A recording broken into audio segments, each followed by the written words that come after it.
Hi, I'm Roland Ottolini. And I'm Luis Molina. We represent the Lee County Department of Natural Resources. We're here to tell you about an important upcoming meeting to discuss flood mitigation efforts.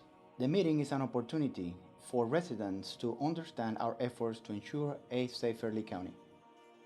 We'll do our best to explain what we're doing, how we're doing it, and why we're doing it. And you'll have a chance to engage with county staff and learn about the plan.